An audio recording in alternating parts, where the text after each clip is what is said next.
resenhudos! Voltamos aqui com Resenha Corporativa, o podcast do seu negócio. Hoje, como convidado, estamos aqui com o André Lima para falar um pouquinho sobre móveis planejados, Premium Móveis Planejados. Tudo bem, André? Tudo bem. Agradeço o convite aí de vocês. A gente que agradece aqui. Bater esse papo legal aí sobre a nossa área tão, como que se diz, tão bonita, né? Eu acho assim, os planejados, às vezes, sempre foi desejo de consumo de muita gente, né? No passado, era menos acessível até, era mais difícil. Você falava de, nossa, cozinhas planejadas, era o que se tinha mais, né? Nós estamos falando assim, de lá das outras gerações. Quem tinha uma cozinha planejada, tinha dinheiro, né? Até por devido ao estilo de material que tinha antigamente, né? Você não tinha as tecnologias que você tem hoje, os materiais que você tem, então era tudo mais... Muito mais caro de se fazer, né?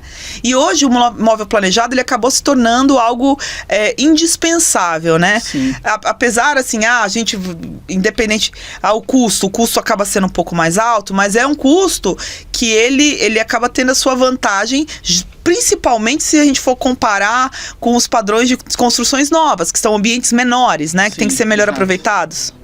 Exato. Então, cada ambiente tem que ser bem planejado de acordo com o cliente necessita, né? E devido ao que você estava falando mesmo. As construções hoje em dia estão muito mais menores, os apartamentos menores. Então, você não consegue chegar, supomos, numa loja e falar, vou comprar tal móveis e colocar aqui. Não, você tem que planejar e fazer ele de acordo com o seu ambiente, sua necessidade ali. E além do que, você consegue ajustar melhor o que você falou, a sua necessidade, né? Ele se torna algo útil, não é a questão só decorativa. Hoje eu acho que a tendência é que os móveis planejados não sejam só decorativos, é utilidade, né? Bom, bonito e funcional, né? Funcional. Isso. Essa acho que é a palavra correta. Que é a palavra mais correta, que meu pai usava antes, né? Ele falava que tinha que ser bom, bonito e funcional. Você já vem então de uma tradição aí da marcenaria? Sim. O meu falecido pai, né? Que Deus o tenha, ele que eu herdei essa profissão dele, né? Mais ou menos, acho que uns 20 anos de profissão que eu tenho. Ele entre idas e vindas, uns 20 anos. E ali. Teu pai, muitos anos também na profissão? Meu pai a vida toda, desde os 14 anos. Ele faleceu com 69, o ano 2023 então, agora. Teu pai era o marceneiro raiz, né? Que pegou essa mudança, inclusive, e você automaticamente, né? Eu peguei também peguei um pouco a mudança de padrão de material também. Eu vim desde aquela parte dos compensados até agora os MDFs, que ficou muito mais fácil de trabalhar também, né? Assim, André, quando a gente fala assim, imóveis, tem pessoas ainda, principalmente pessoas mais antigos, ainda tem aquela coisa de falar que, mas o MDF, os outros materiais não é madeira. Isso é um pouco lenda no sentido, assim, de durabilidade, de qualidade? A madeira em si é mais durável, sim, entendeu? Mas para os padrões de hoje... Você não sai lavando uma casa, jogando água numa casa toda, né? Tá. O MDF ele é tão durável quanto. E tem até aqueles que são resistentes à água também. Tem o de várias marcas diferentes. Você pode colocar ele você pode até lavar. Se marcar, você pode até lavar que ele não estraga. Que eles são, no caso, mais recomendados para áreas molhadas, no caso. Isso, mais para a parte inferior de gabinetes, tipo banheiro, gabinete de pia de cozinha. Mais recomendado para área externa, às vezes, também. Tá. Ele é bem... Não a área externa onde fica exposto à chuva, a área externa tipo churrasqueira, lavanderia, essas coisas assim.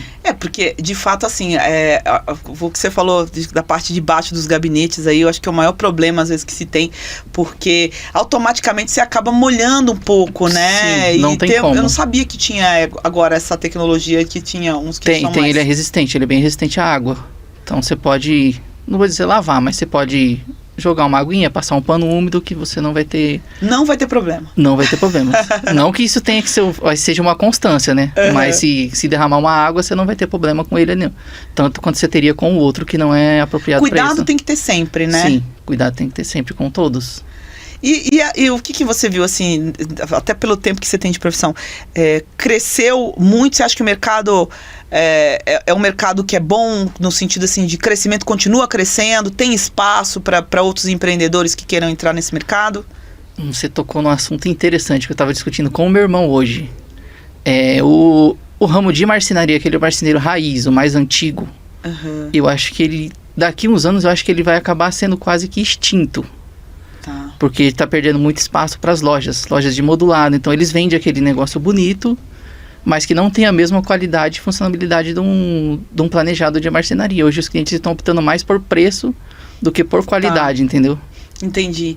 Então, mais ou menos o que você está querendo dizer, tipo, o próprio mercado do mobiliário pronto teve que se adequar para fazer esses modulados, no caso, para poder concorrer com a... Porque se a gente faz um comparativo, tipo, hoje a construção, o padrão imobiliário está menor. Então, o acabo planejado sendo algo essencial para você ter ali um ambiente mais utilizado, né, da forma mais inteligente. Uhum. E o mercado, por exemplo, de imóveis, o mercado convencional de imóveis acabou se adaptou e isso acaba concorrendo mais com isso, com aumenta planejado. muito a concorrência. Com o modulado com o planejado, que tem a diferença. No modulado, você tem módulos que você adapta ao seu ambiente. Agora, o planejado, não. O planejado, você aproveita cada espaço.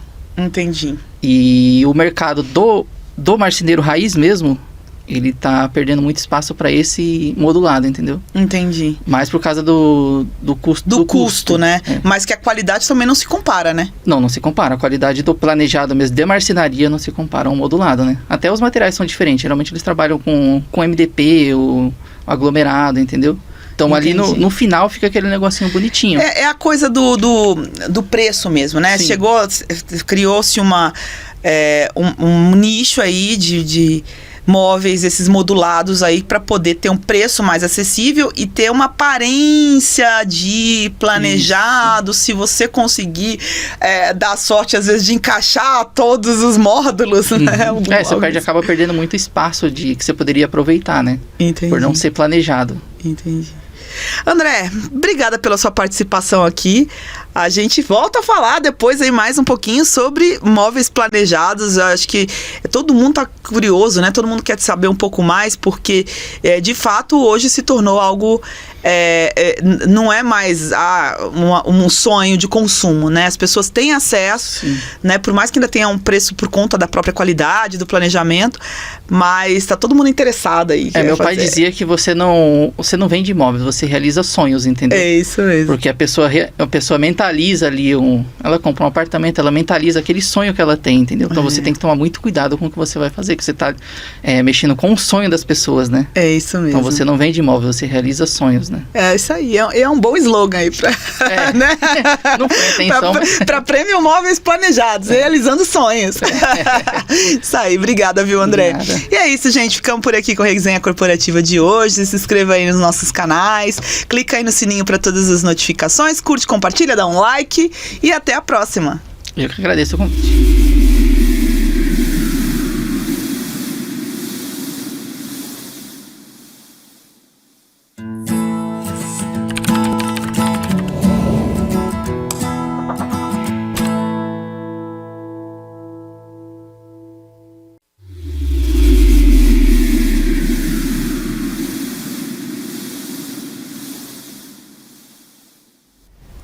Muito bem, começando mais um Resenha Corporativo para você que acompanha aí o nosso portal r011.com.br. Eu quero aproveitar e pedir para você ir lá no nosso canal Regional Link e também no Lex Studio para aproveitar e se inscrever no nosso canal para você ser notificado nas programação, nas entrevistas, enfim, do que a gente for estar falando aqui nas nossas entrevistas aqui no Regional Link.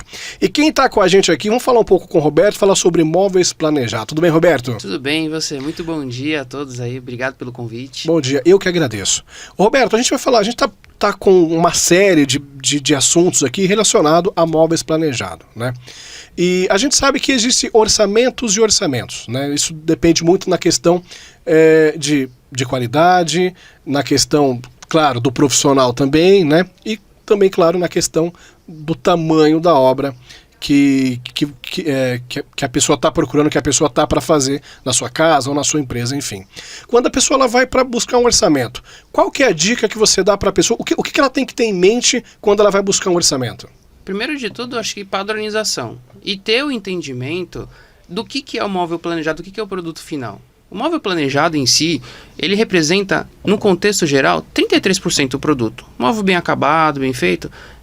Inúmeras marcenarias, inúmeros locais, você tem um móvel com bom acabamento, né, uma boa qualidade. Mas quando eu falo que ele representa 33%, significa que os outros 33% é processos que uma empresa tem que ter processos muito bem estabelecidos, né? E serviços, onde os prestadores, os terceirizados, os montadores, eles prestam um bom serviço, com muita destreza, com muita qualidade, com muito capricho. Que acho que é o que mais o cliente está procurando, e ele esquece disso. Muitas vezes uma marcenaria tem um preço diferente da outra, mas porque elas trabalham com processos e oferecem serviços diferentes.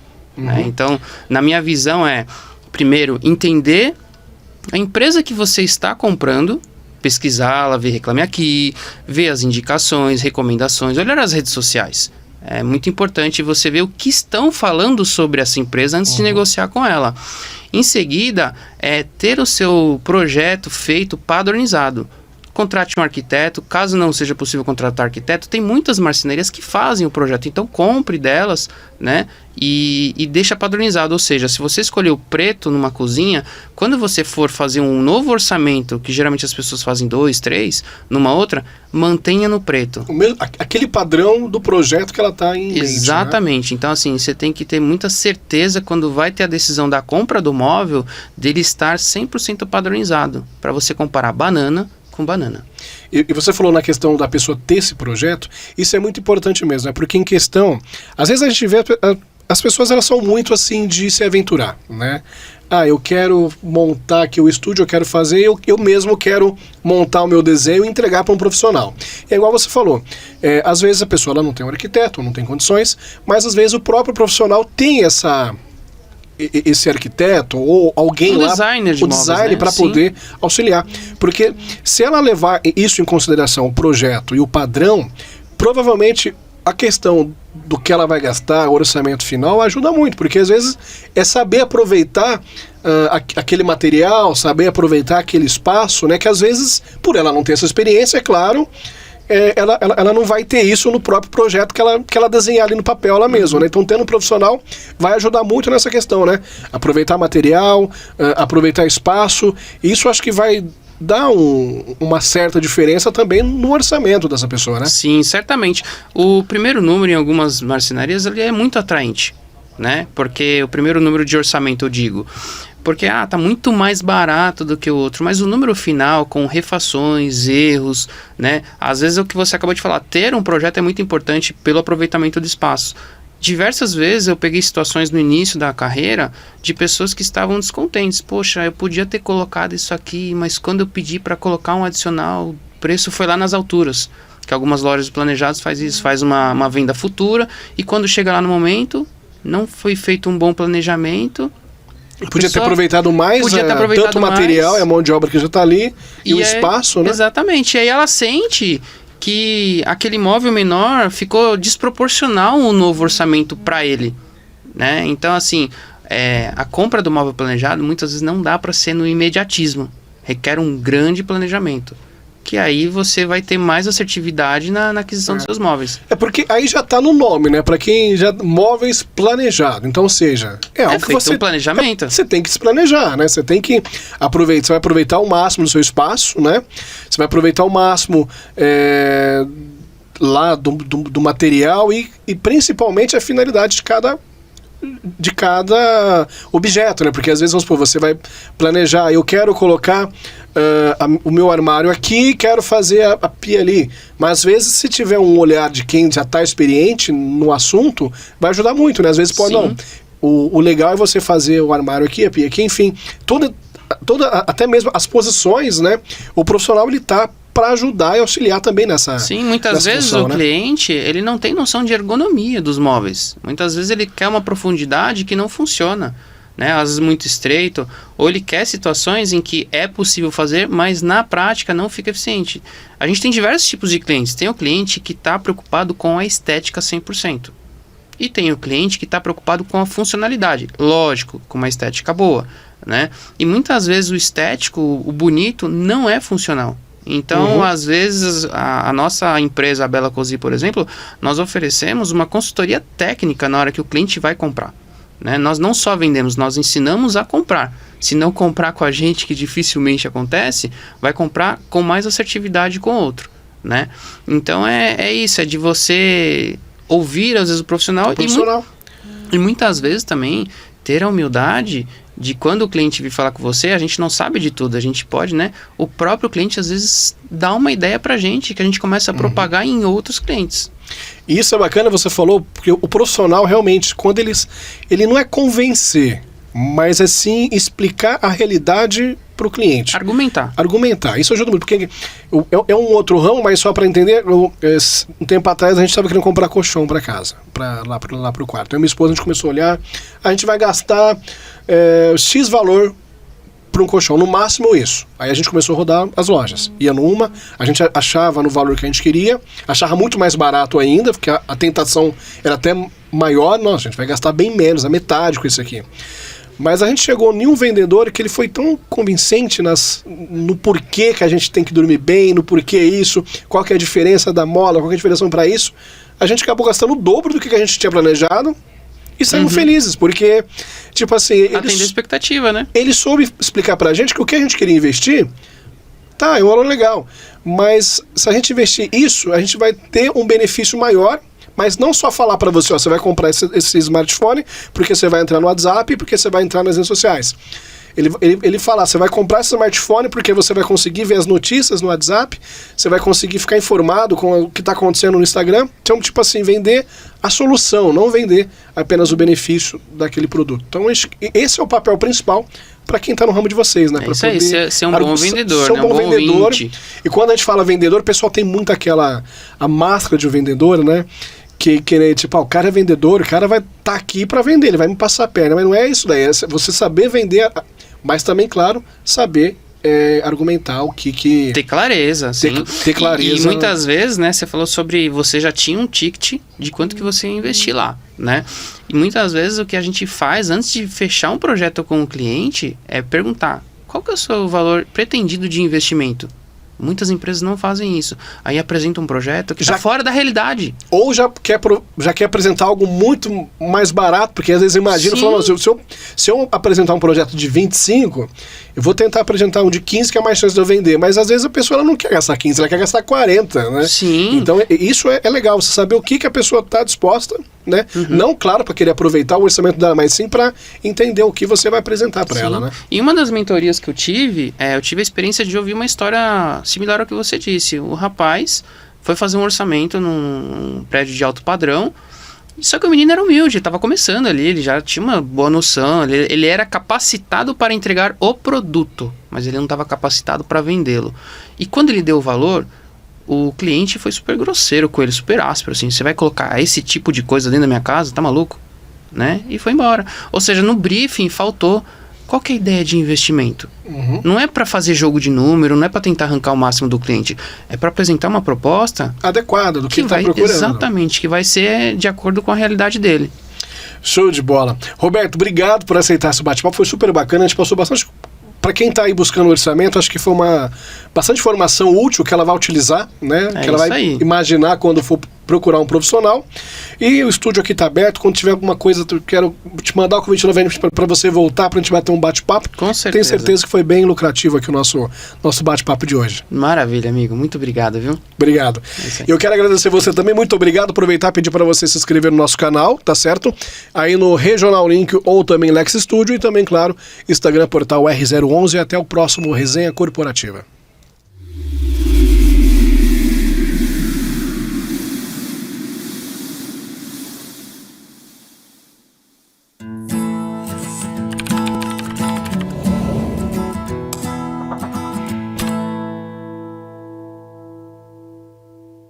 Fala, resenhudos! Voltamos aqui com Resenha Corporativa, o podcast do seu negócio.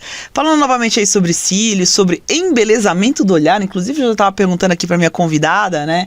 Que é essa expressão, embelezamento do olhar, né? Que, na realidade, acaba englobando várias coisas. Seja bem-vinda, Jennifer, aqui ao Resenha, para falar um pouquinho aí também da tua especialidade, né? Que seria, no teu caso, os cílios e a sobrancelha. É o embelezamento do olhar.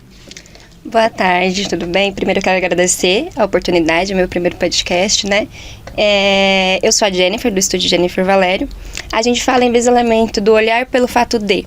A gente trabalha não com cílios e sobrancelha, a gente fala que a gente trabalha com autoestima, né?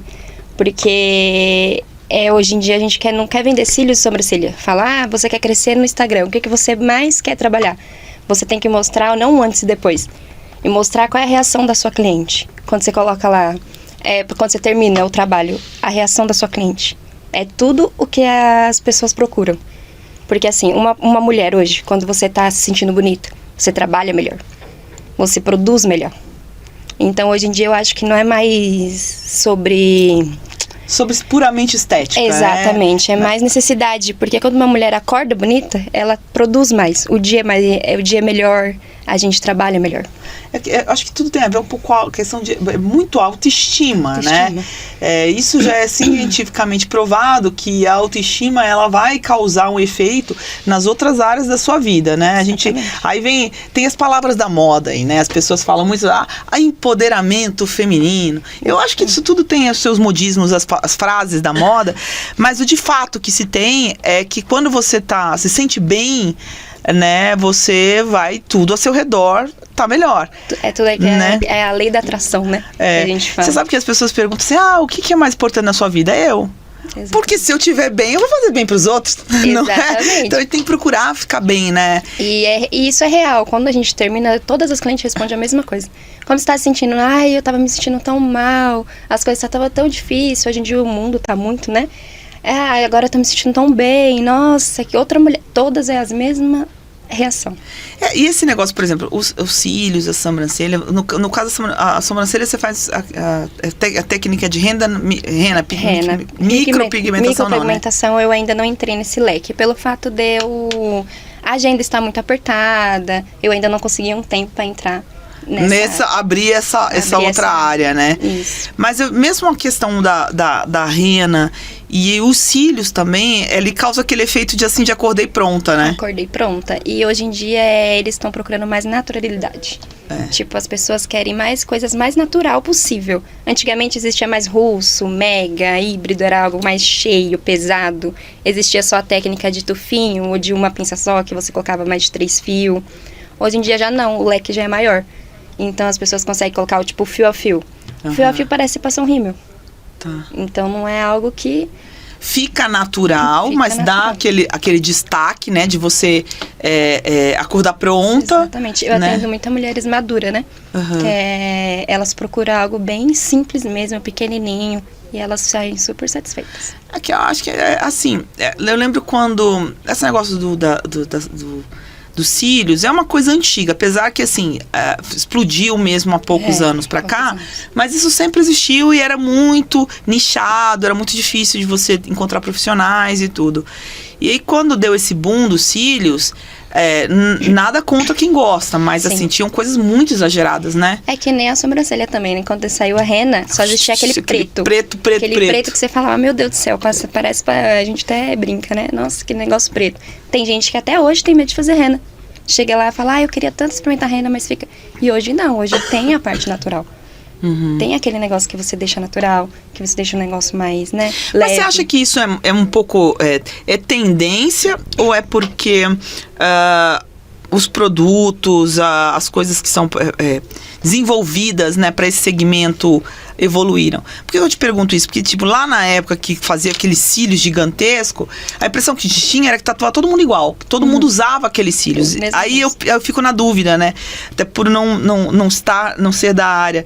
Mas, será que era porque tinha só poucas opções, então aquilo era a opção que se tinha, e aí cria uma tendência? Ou... Enfim, veio essa onda do natural mesmo? Eu acho que é exatamente o que você acabou de dizer. Antigamente só existiam as técnicas mais cheias. Tá. Antigamente ou era o fio a fio, que era o mais natural que só a rímel, ou o russo e o mega. Então é algo bem cheio, bem... Então, elas não tinham muita opção. Agora que entrou os fios tecnológicos, né? Agora tem o brasileiro, tem o 6D, 8D. Então, traz leveza pro olhar, né? E deixar algo mais natural. E essas técnicas hoje são as mais procuradas também? As mais procuradas. No estúdio mesmo, hoje em dia, aí eu só trabalho, o que mais sai é as técnicas mais naturais possíveis. O brasileiro, então, é o que está mais em alta. Todo mundo já vem procurando, eu quero o brasileiro. Porque é algo que deixa bem naturalzinho. E também a leveza, né? Antigamente o russo, ele deixava o olho até mais fechadinho, porque ele fica mais pesado. E pesa, de fato, né? Até ao ponto de acabar fazendo com que os seus próprios cílios caiam por conta do peso. É porque existe 3 técnicas de cílios, né? Existe a tufinho, que é em vários fios. Existe a de uma pinça e a de 2. As outras técnicas, ela pegam mais de um fio. Aí a gente tem a troca de fio. O que acontece? A gente colocou, vamos dizer, em 3 fios. Vai cair um do lado e vai ter 2. Ele vai começar a pesar mais ainda, que já tem um fio lá pesando. Aí ele vai arrancar o lateral. Entendi. Entendeu? Quando você coloca o fio a fio, você encaixa ele num fio. Entendi. E o que faz? Ele vai crescendo. Tanto na manutenção a gente remove quando está na ponta. Mas se ele não crescer, ele vai continuar ali. Só vai cair se tiver a troca. E qual é a diferença de troca e de arrancar o fio? Quando você arranca o fio, fica buraco. Quando tem troca, nasce primeiro um fio lá dentro.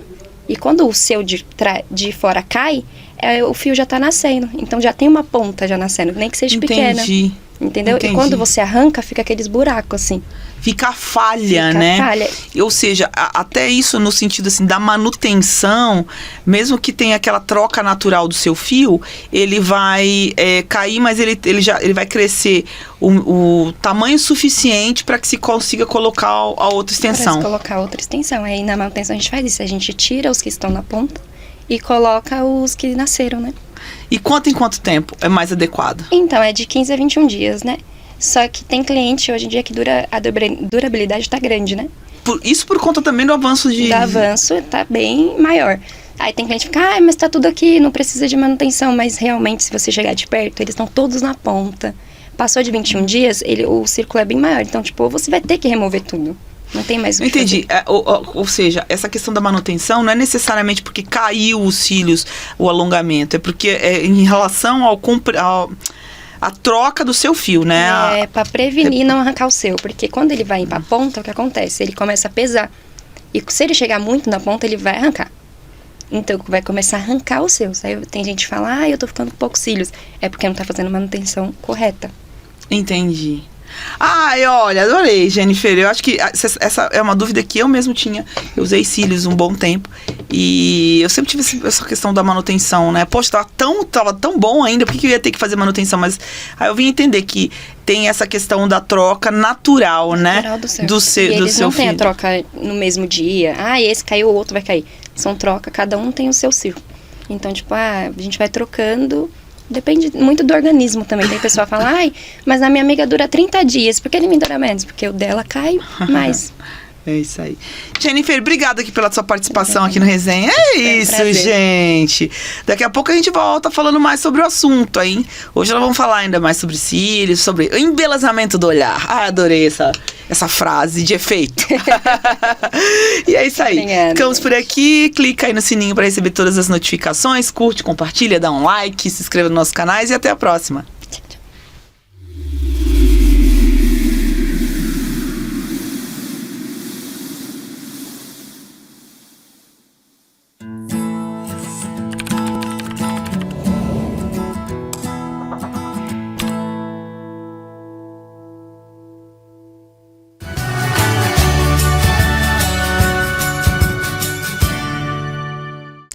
Muito bem, começando mais um episódio aqui do Estúdio Aberto para você que acompanha a gente, né, através aí do portal r011.com.br. Espera aí que eu errei, Odinho, vamos lá. 1, 2, vai. Muito bem, começando mais um Estúdio Aberto para você que acompanha a gente através do portal r011.com.br e também, claro, agora através aí do Limp. E você sabe que sempre um bate-papo super bacana. Vamos falar um pouco hoje sobre seguros. Você que tem... A gente vai falar um pouco sobre veículos, né? Seguro de veículos, que é uma das coisas mais conhecidas. O pessoal sempre procura muito, né? Que eu acho que é o carro-chefe, principalmente. Mas é claro que é um mundo muito extenso. Quem está com a gente para falar sobre isso é o Marcelo. Tudo bem, Marcelo? Como vai? Tudo bem? Marcelo, obrigado por aceitar esse convite, vir aqui bater esse bate-papo e falar um pouquinho sobre o mundo dos seguros, né? Porque o seguro sempre tem aquelas pessoas que às vezes pensam assim, eu não vou utilizar esse valor aqui, eu vou usar esse valor para outra coisa, só vai dar o start a hora que realmente precisa. E não é bem assim, né? Hoje, porque assim, se a gente pegar outros países, como Estados Unidos, enfim, outros países, é muito mais natural seguros de diversas coisas, né? Saúde de vida, saúde para residência, Aqui a gente vê muita questão de saúde, de seguros para veículo. Como é que você passa para a gente, você que está na área, qual que é a sua visão nesse mundo dos seguros? Sim, tem uma questão cultural e de aceitação dos seguros, né? Nas famílias e nas empresas, né? Pra você ter uma ideia, o seguro hoje é 6% do nosso PIB, né? E qualquer país mais desenvolvido, Europa, Estados Unidos, né? Chega a 10 ou até mais, né? Então tem um mercado para crescer, um mercado para explorar, né? E você sabe que em todas as abordagens que a gente faz, né, em apresentações em empresas, né, ou para apresentar os produtos para clientes, para famílias, né, eu coloco 3 figuras, né, um carro, uma residência e uma família.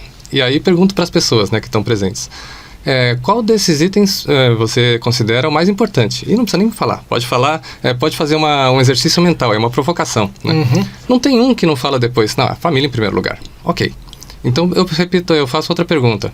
E para qual desses itens, né, para qual desses elementos, você tem um seguro contratado? Todo mundo tem seguro para carro, né? Isso costuma ser 100%. Isso no Brasil é tradicional. Nas abordagens que a gente faz. E quem tem seguro para a família? Poucos têm, né? Então, o carro realmente é o que vem à mente, né, quando se pensa em seguro, né? É o primeiro item que todo mundo se preocupa. Eu até entendo, né?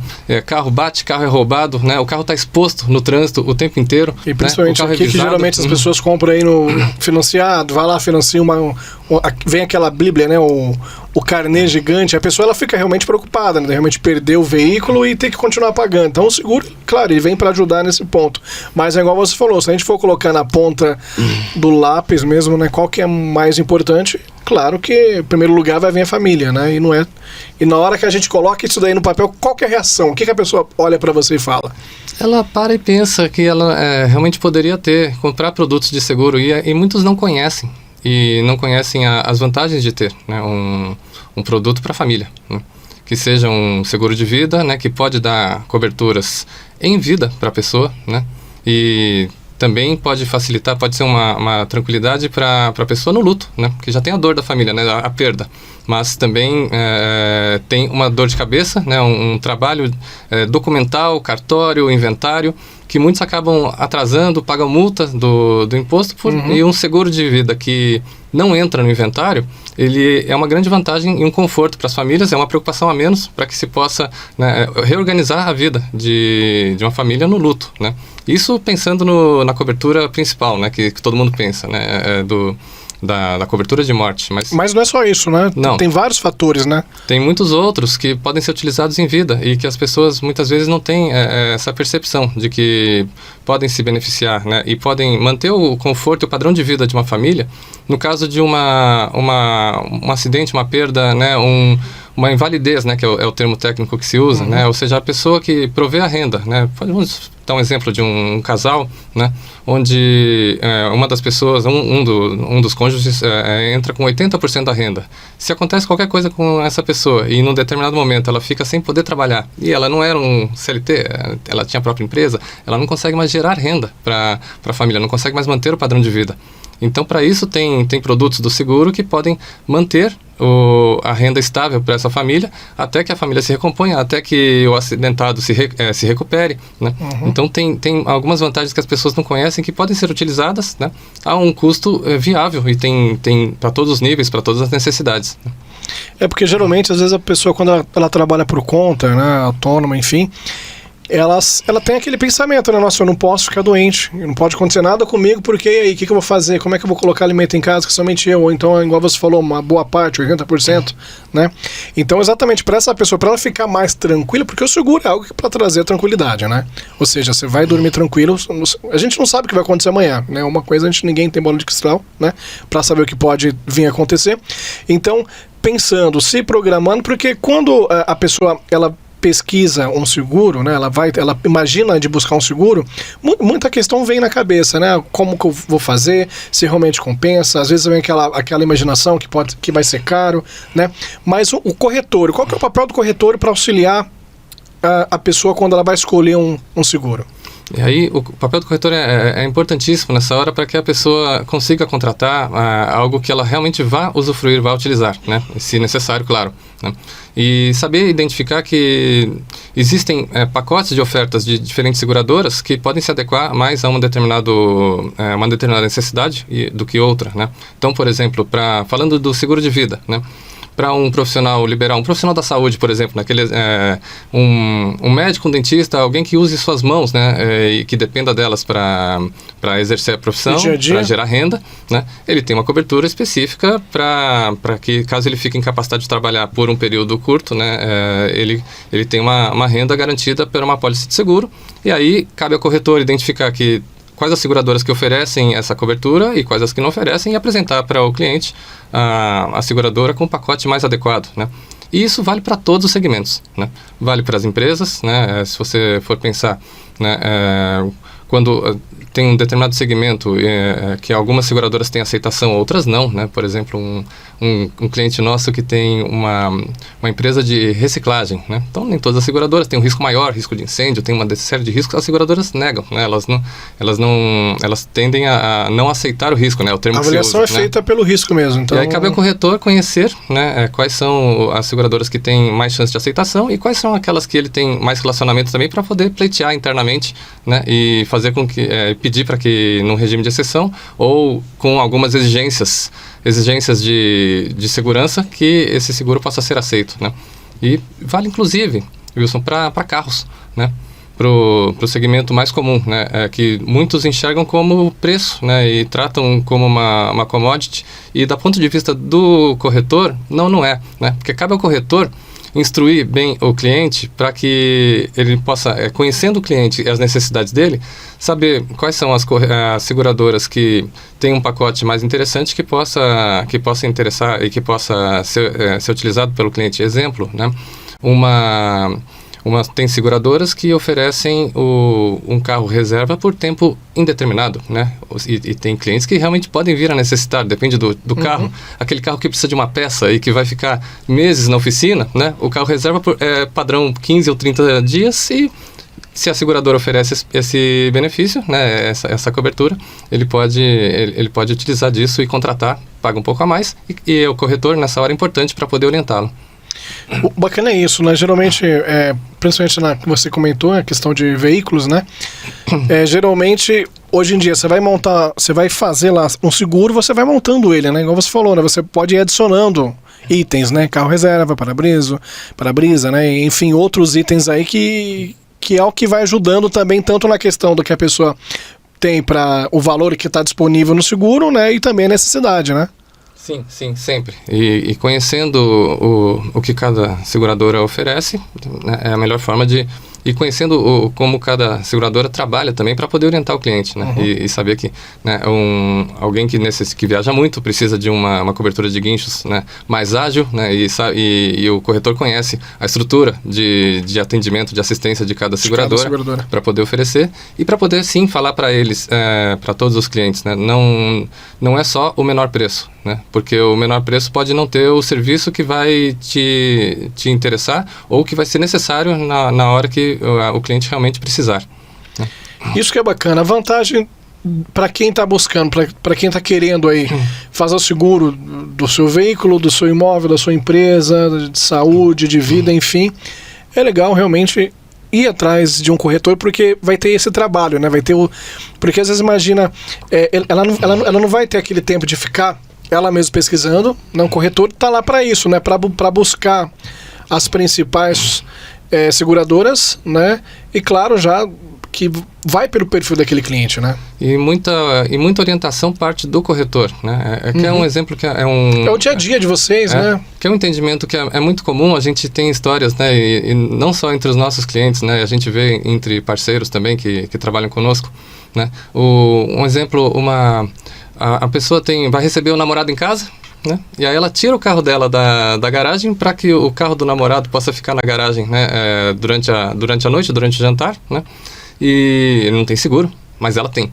Só que o seguro tem uma condição. Se colocou que o carro fica à noite em garagem, então ele tem que ficar em garagem.